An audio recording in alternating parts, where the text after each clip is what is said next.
Welcome back. As you know, I am Eli, the computer guy, and in today's class, I'm going to be showing you how to create an application that allows you to speak to a computer vision-based system. So basically, in this class today, what we're going to be using is we're going to be using Google's speech services, so both speech-to-text and text-to-speech. We're going to be able to talk to the computer, and then we're going to be able to ask it what it sees. What do you see?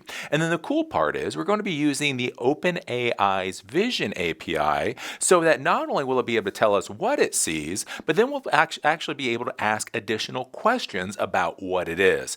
So we're going to be able to have the book, and we can say, what is this book? And then we can say, what is this book about? And it can go into its system and tell us what the book is about. And then we can say, hey, what other books has this author written? And it will be able to respond to us all through computer vision. Or if we have an Arduino, some kind of board, we're not really sure what this is, we can hold this in front of the computer and we can say, what is this? It'll tell us what it is. Okay, I still don't know what that means. Hey, what do I do with this thing? And then it will be able to tell you, what you do with something like an Arduino. So this could be incredibly valuable for people with vision disabilities, not necessarily fully blind, but somebody that, again, might not be able to read, the text on a book or menu items or something like that. So they could be able to hold, something like an ingredient list in front of the computer vision system and say, hey, does this have this particular thing that I'm allergic to in it? And it could actually scan and say yes or no. Or it could scan and say, well, specifically, it doesn't have that ingredient in it, but this other ingredient actually contains what the thing that you're concerned about with, so you might want to be careful. So basically, that's the kind of system that we're going to be doing today. I think this is really cool, and it really does show off the power of these APIs, and especially these AI APIs, to allow you to create very powerful systems with surprisingly little code. So now let's give you a demonstration of this project. Now in the class today, we're actually going to go through 3 different code samples, but for this demonstration, I just want to go to the final code sample so you really get a feel of what we're going for here. So this is a system that we're able to talk to, it is able to see what we're showing it, and then it's able to respond to us in verbal responses, actually be able to talk to us. Now, there are a whole bunch of API calls with this, so it will take a second of time. It's not quite Amazon speed, but it does start to give you an idea of how these systems work. So I have this full speech what.py script. I can go down to my little demo computer down here, and basically I can start running this thing. Computer, what is this?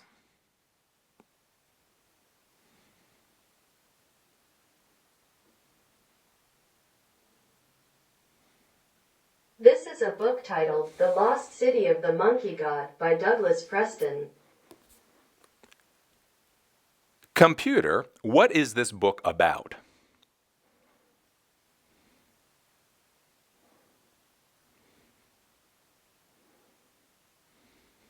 The book is titled The Lost City of the Monkey God, and it is likely about an exploration or adventure relating to a mythical lost city reputed to have existed somewhere in the jungles, possibly in Central America, associated with a deity or representations of monkeys.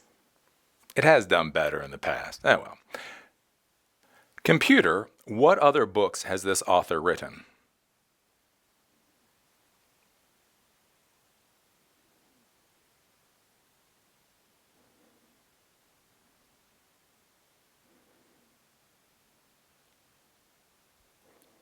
Douglas Preston has written several books, which include both fiction and non-fiction titles. Some of his well-known books, often co-authored with Lincoln Child, include Relic, Riptide, The Cabinet of Curiosities, and Mount Dragon. He has also authored non-fiction books such as The Monster of Florence and Cities of Gold.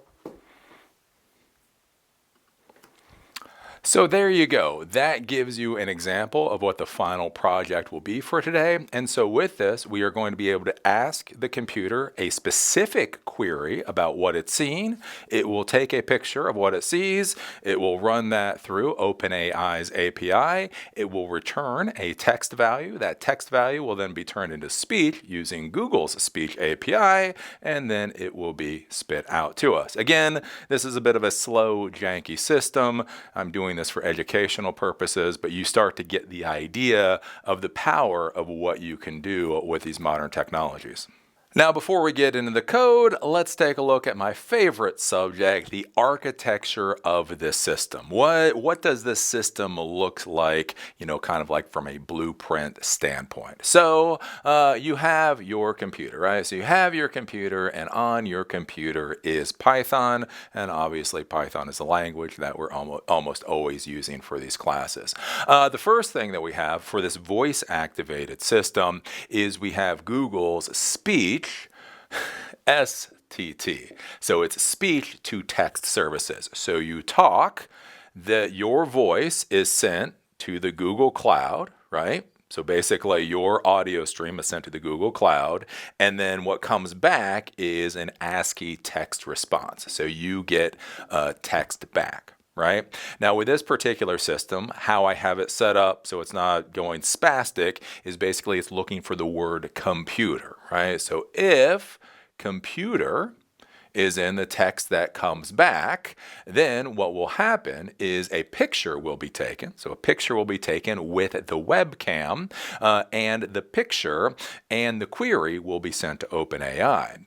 The thing to understand, though, about the picture is that we are then going to be using a framework called OpenCV. So you may have heard of OpenCV before. OpenCV is a computer vision framework that I like. So this is a framework that you can use within Python, and it gives you a lot of amazing tools to allow you to do some pretty sophisticated computer vision tasks with your local computer, right? This doesn't go anywhere. This isn't an API out. This is actually run in your local computer. As with many things in the technology world, you can have a very sophisticated framework that can do a lot of amazing things, and then you can use it to do as something as simple as basically just to take a picture out of the webcam. And so that's what we're using OpenCV for. So OpenCV goes to the little webcam, takes the picture, saves the picture. So what we're going to do is we're going to save the image, and then we have the query, and then we're going to send all of that to the OpenAI API, and with the image and the query, basically the query is going to be run against that image.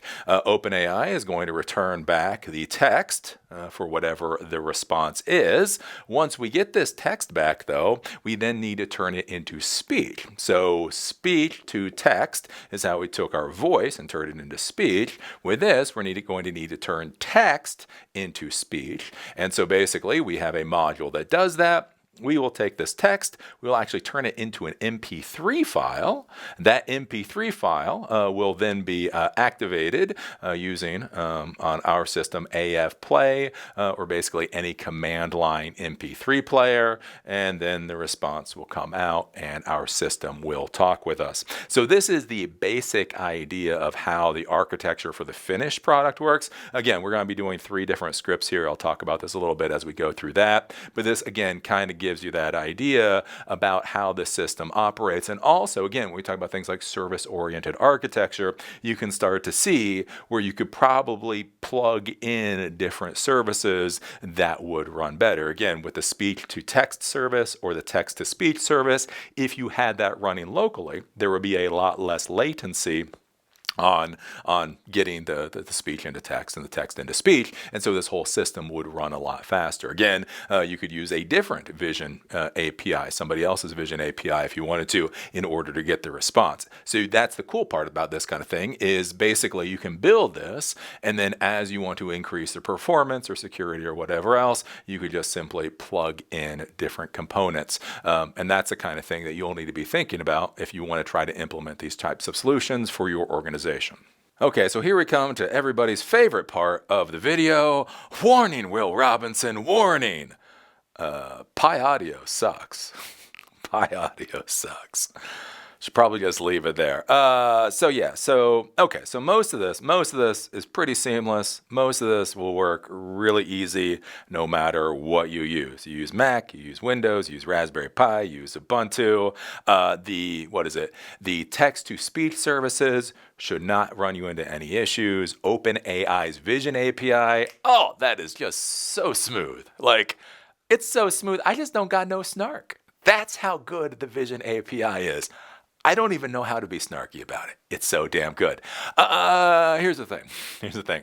The speak to text component. So there's a module, speech recognition, that turns your speech into text.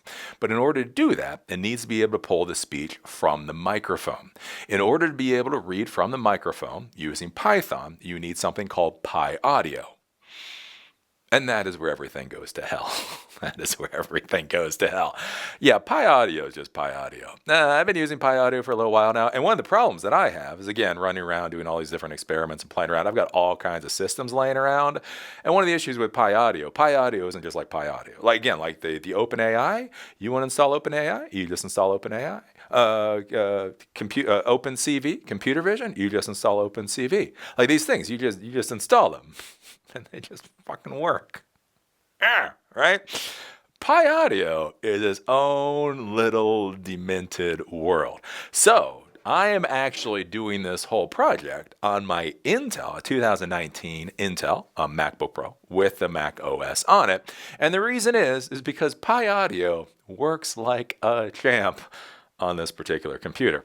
Pyaudio doesn't really want to work on my 2023 MacBook Pro with an ARM processor. Pyaudio is sort of working on an Ubuntu system.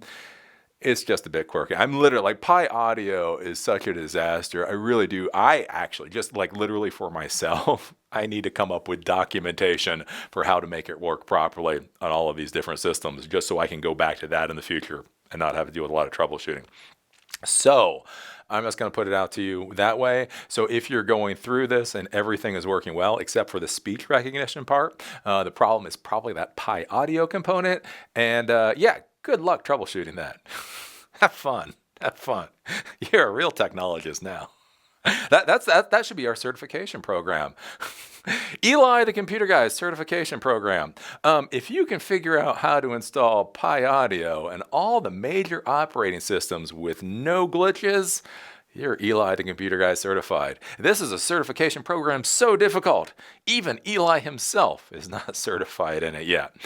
So anyways, that's a bit of a hee ha ha, but yeah, the Pyaudio thing is what it is. So just keep that in mind if you're playing with this.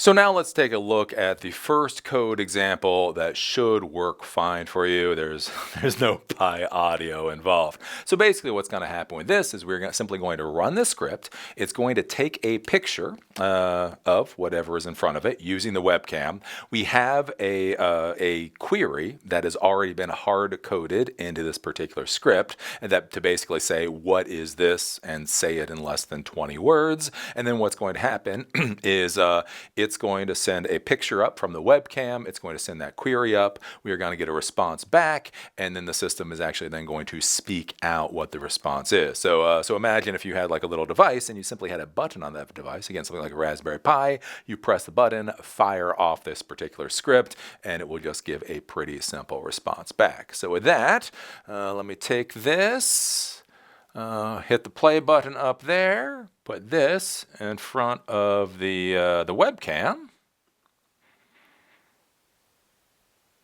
Now it's taking a picture. It's an Arduino microcontroller board for electronic projects and DIY automation. Right? So it's able to actually know what this is. So let's take a look at the code now. So we take a look at this. So we're going to import CV2. So this is the module for OpenCV. So you'll have to install OpenCV onto your computer in order to interact with it. From OpenAI, import OS, import base64. Basically, this is how we're going to format the image so we can actually upload it, import requests, and from GTTS, import GTTS. So this is Google's text-to-speech service turns text into speech. Current directory, so whenever I like to do this, again, remember the root directory for Python is always what your home directory is. By default, I always want to try to save things in whatever current directory I'm in. So current directory is equals os path, directory name, os.path, absolute path, where this current file is. So that gets me the current directory. The API key for OpenAI is this. It will be deleted before you watch this video. And client for OpenAI is basically the OpenAI function. API key equals the API key. So you will have to get the API key from OpenAI in order to deal with this. We have the encode image here. We'll deal with that in a second. We have the process image here. So this is the function to process the image. And then the rest of this is basically how the script runs. So the image name. So basically we need an image, a name for the image so that we can take a picture of the image and save it. So we need a name. So we're just going to call it whatis.png. Image path equals os.path join current directory, the image name. So we're going to attach the image name to the current directory, and that is going to be image path. Cam port equals 0. So the webcam port on your computer, right? If you have multiple webcams, then there will be multiple different port numbers. It always starts with 0. So if you have 5 different webcams on your computer, it would be 0, 1, 2, 3, and 4. Which one is which? I don't know. God bless. You can figure it out. Since we just have one webcam on here, we're just using 0. Cam equals cv2.video capture. So the cv2 module, computer vision module, video capture function for the cam port. So we're basically going to video capture on port 0. The result, image equals cam read. So basically the result and the image that come back are going to be from the cam.read function. If result, so if there is a result, something doesn't fail out. So if it fails out, print no image detected, please try again. So there's any number of reasons it might fail out. As long as it doesn't fail out, cv2.IamWrite, the image path in the image. So that image path that we created, we're going to save the image to that image path. Response is then going to equal image process, the image path. So that image that we just saved, we're going to send to image process. This is much like what we've done in the past, where we go here to the function for image process. For this, we have query. So this is where our query is. What is this? Answer in less than 20 words. Again, do remember with OpenAI, you got to be kind of specific about what you want. If you don't do something like say in less than 20 words, it'll go on and on and on forever. So you got to think about how long of a response do you want. Base 64 image equals encode the image path. So that image path that came in, we're going to use this encode function here. Oops. And this encode function, basically what this does is it turns the image into a base 64 format type so that you can actually upload this to OpenAI. So OpenAI can either take a URL. So if you have a public URL for an image, you can just feed it that, which is a lot easier in many ways. Obviously, for many reasons, you probably don't have or you may not want to put out a public URL. So this way, this will actually upload the image itself. Let's see here. Then this basically gets copied and pasted out of OpenAI, content type, application JSON, authorization bearer, that API key comes in, payload equals, so this is the model, GPT-4 Vision Preview. So I'm doing this under the preview model. Your model may be different by the time you watch this. Type text. Text equals query. So this is where you put that query value in. And then here, image JPEG base 64. This is where you put that base 64 value in, and all of that gets shipped up to OpenAI. We're going to use a max of 300 tokens, which should be fine for you. And then response equals request.post, OpenAI chat completions. Headers is going to equal headers, JSON payload. So all of this basically is the response. We're going to do the requests, do all of that. Then response is going to equal, response is JSON. So the value that comes back, we want to turn it into JSON. And the response is going to equal the actual message that we want. So we're going to get this big ass JSON response back. I don't want all that crap. I want to go to choices, 0, message, and content. This actually gives me the message back. And then we're going to return the response, right? So we come down here, response equals this message that comes back from OpenAI. Let's see here. Once we have that, then we're going to print the response out on the screen for troubleshooting purposes, just so we know what's going on. Then TTS equals Google's text-to-speech services response. So that response value is going to be put in here. Language equals English. We're going to save to whatis.mp3. This is actually saving just to the root directory. I didn't do the whole current directory and all that just because it doesn't matter. It's kind of disposable. And then we have to play. So basically we have to play that message that gets created. It's an MP3 file. So I'm using AF play. So basically what you need here is a command line MP3 utility. So it's an MPG 321, I think it is, for Linux. If you're using Linux, I am using an actual Mac OS system. So I'm using AF play here, not iTunes or anything like that, because that can cause problems. I just want to be able to run this directly from the command line. So we do os.system, and then I just put in what the command is. So AF play, the MP3 command line player, what MP3 I want to have played, and then that plays out for me. And so that's how this basic script works. So I can put the item in front of it, I can fire off the script, and it will tell me whatever it is that it's looking at. So now that you know how to simply press a button and get a response from the OpenAI Vision API, with this particular script, the second script, what we're going to be able to do is we're actually going to be able to type in what our query is. So basically, this allows us to essentially talk to the system without actually having to, talk to the system. So one of the big problems that I see, like when I'm trying to build these projects, and again, especially when I'm in a public environment, is when I keep talking to my computer and the computer keeps talking to me, everybody gets annoyed. Even I get a little bit annoyed. So one of the nice things with this particular project is it allows everything to be text-based. So basically I type in using an input function because I put in my query, I put this in front of the camera, it takes the picture, and then it simply gives a response just in text, right? So anyways, so with this, let me push this over here so we can do the demo table. So I'm going to hit the run button. So for this, I'm going to hit run. Then we're going to say your request. So this is asking me what my request is. And so what I can do is I can type in here, what can I use this for? Right? So basically, Crest is what can I use this for? I'm not saying even what it is. I'm not even telling it it's an Arduino. Not telling it's a microcontroller. I'm saying, hey, what is this thing for? And then I can go over here, and basically now that's in the system. I just take this, I put it in front of the camera that's on my computer. It's going to take the picture. It's a little green light that goes off.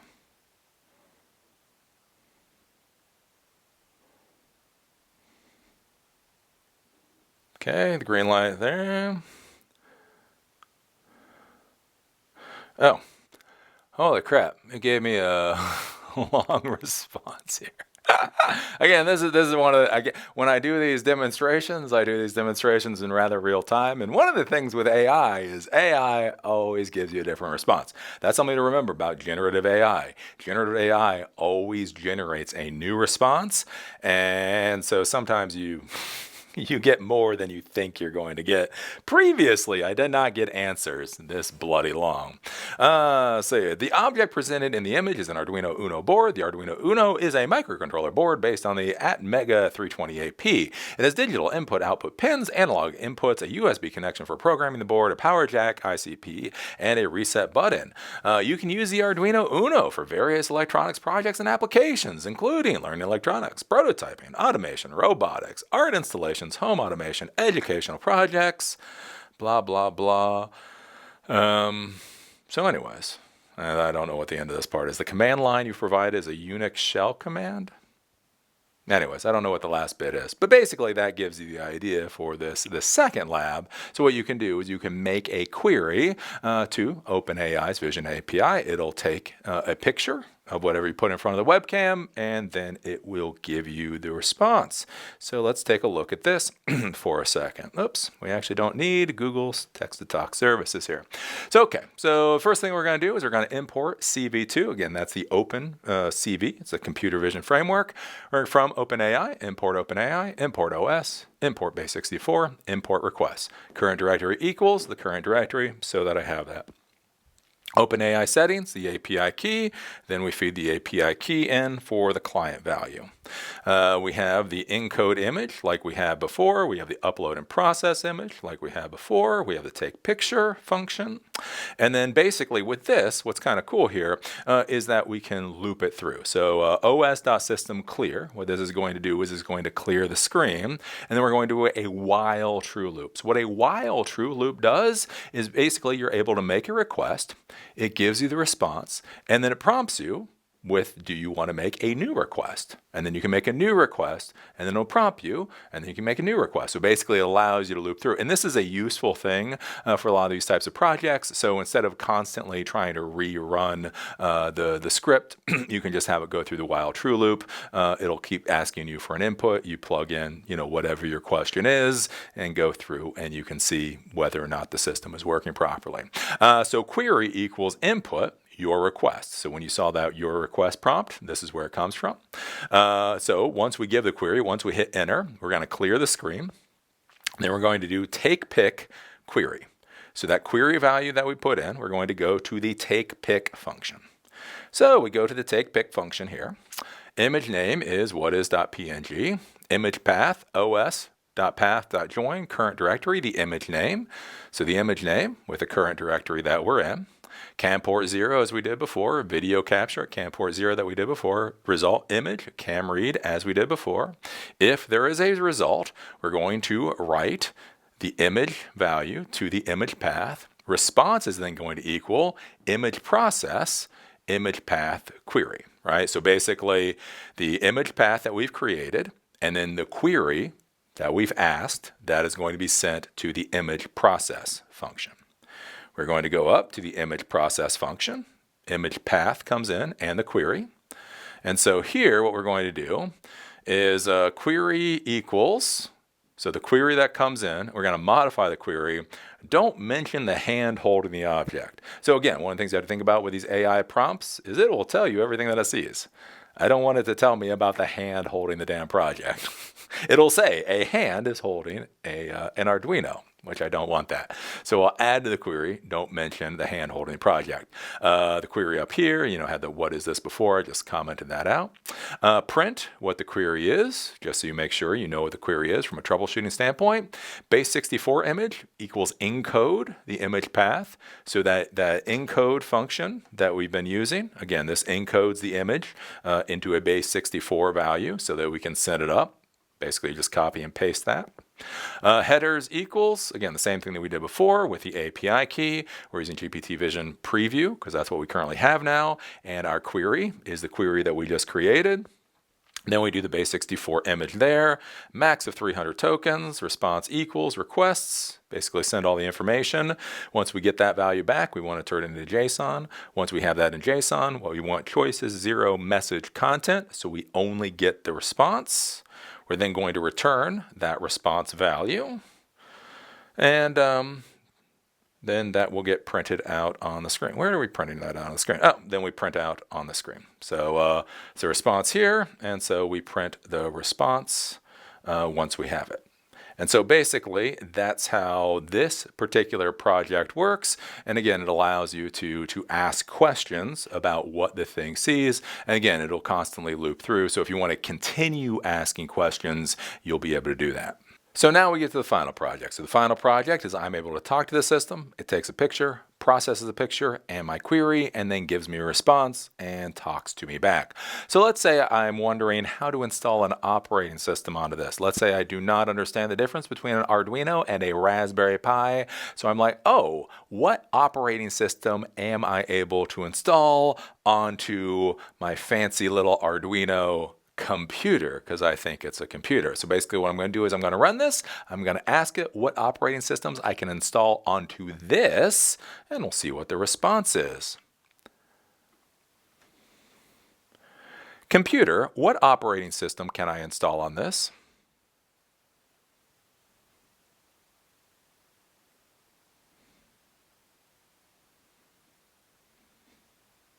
That is an Arduino Uno board, which is not designed to have an operating system installed like a conventional computer.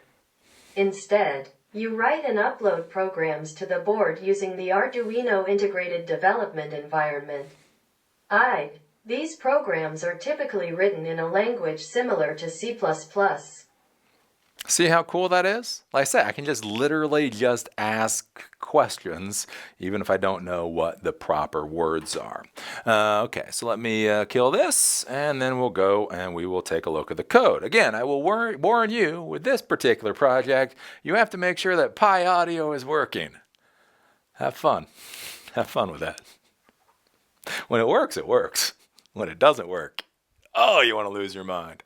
Okay, import CV2. OpenCV computer vision. Open from OpenAI, import OpenAI, import OS, import base64, import requests, import from GTTS, import GTTS, import speech recognition as SR. So speech recognition is the module that we're going to be using to import from the microphone, and it's the alias is going to be SR because that's a really long thing to type out. And then we're also going to import time. So basically I put a 1 second delay in the loop.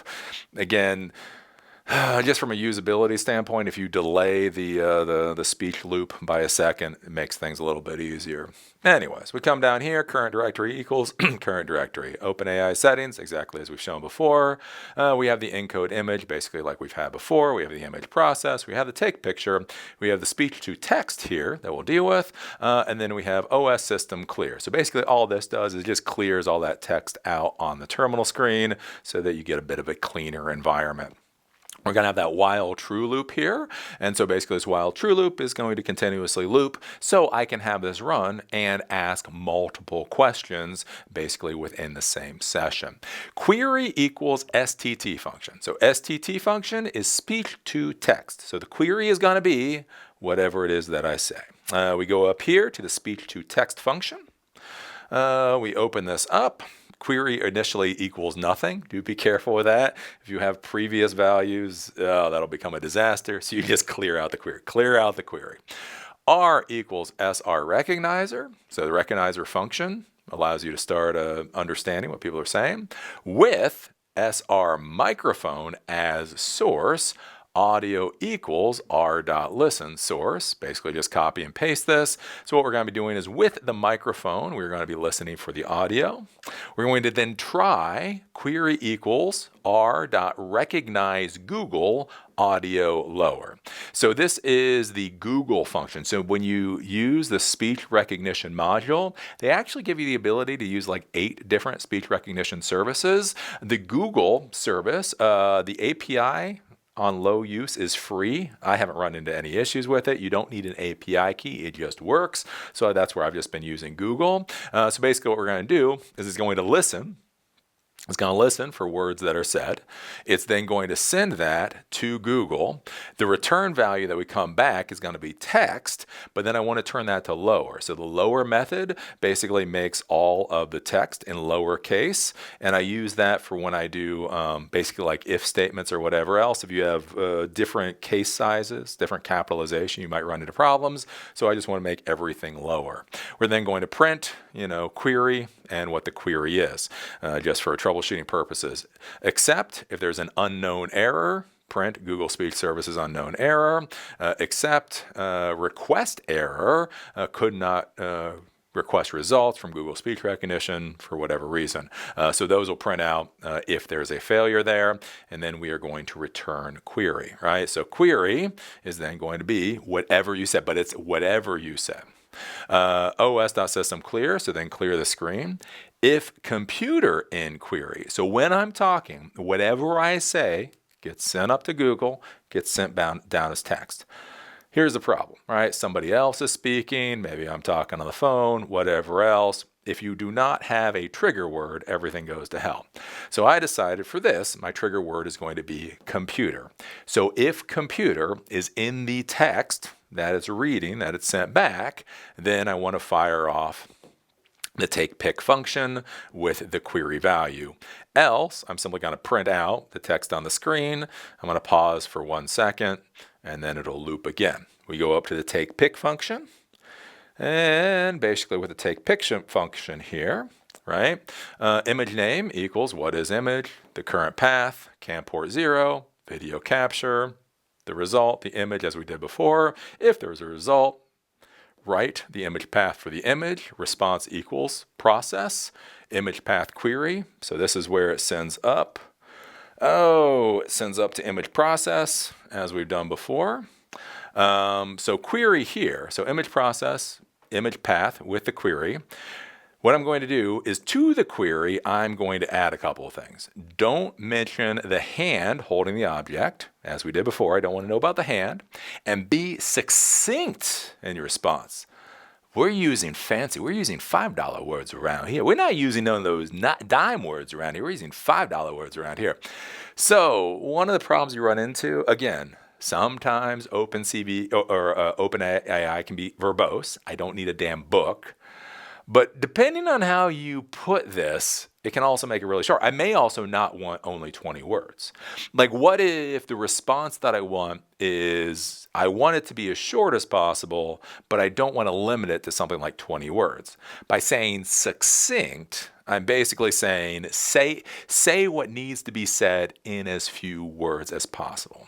And this is, again, where you'll hear about the whole idea with prompt engineering or whatever else, and basically where you start losing your mind trying to figure out literally simply how to ask the AI to give you what it is that you want, right? Print out the query. Base image equals the encode image. We did that before. Here are the headers, the API key. We have the query that goes up. We have the base image, max tokens 300, response, request, post as we did before. Turn the response into JSON. For the response, go to choice 0 message content to actually just get the content out and then return the response. Then when we do that, basically response equals that image process. So here what we're going to do is text to speech equals Google's text to speech. That response that came back, that text in the English language, we're going to save it as what is MP3 file. And then since we're using an Apple computer, os.system, AF play, again, this might be a different command line tool, depending on your system, what is, and then it will simply play whatever the response is. And so you will get that audio response back, and then you will keep looping. And so you can have a nice little conversation with your computer vision AI system. So that's the basic idea of how this works. Well, there you go. There's your class on how to create a computer vision AI system that you're able to verbally communicate with. So you're able to talk to it, it's able to talk to you, it keeps looping through, and you can start to really get an idea of what OpenAI's computer vision can do. Again, one of the things that I really like about OpenAI's computer vision is how open-ended it is. Many computer vision solutions out there are incredibly good, but they're also incredibly specific. Like, they will give you a specific response. You can ask, is a horse in the picture? And it will say yes or no. You can ask, what are the coordinates for faces in a picture? And it will provide something, right? Like, they're very good at very specific things. The cool part about this is that it's much more open-ended. And the cool part is that it has its own data store that has information about, like, what is an Arduino. So not only can it do the recognition of what an Arduino is, it can also then look in its own data stores to then be able to give you additional information beyond just whatever, the picture can see. That's one of the things that's really cool about this. Again, play with this. The first example that I showed you should be dirt simple. You should not have any problems with that. The second example that I showed you should be dirt simple. You shouldn't have any problems with that. The third example that I showed you, 95% of it should be dirt simple. As long as you get Pyaudio working. I know you're probably sitting here going, wow, he's really talking about Pyaudio today. And yes, I am. It is that big a pain in the ass. You know how much I like SQLite? You know how much I've been talking about Bottle, that web app framework? Yeah, like Pyaudio is... I feel the opposite way when I'm dealing with Pyaudio. It is just a disaster. Literally, it's a disaster to the point I need to create my own damn documentation because it's making me lose my mind. So if you run into problems with that, just realize, again, I am using a MacBook Pro with the latest Mac OS on an Intel-based MacBook Pro, and I do have to say Pyaudio on it works like a champ, zero issues. Other systems... they are what they are.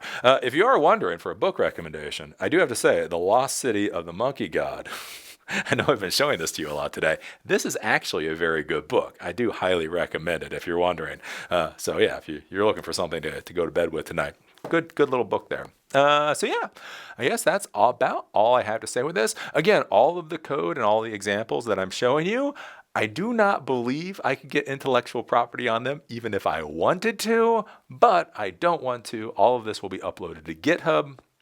And you can use this, modify it as you see fit. Again, these are educational classes. I want to give you this type of stuff so that you can start playing with it to develop your own things. There are so many amazing things you can do in the modern world of technology. And again, my major frustration as a long-term technology professional is people are still just using keyboards and mice and monitors and that type of thing. And it's amazing. Like we're in 2024, and I swear to you, people are using computers basically how they were using them back in 2000, when we have all of these amazing functions that again aren't that far away. Again, this is this code here.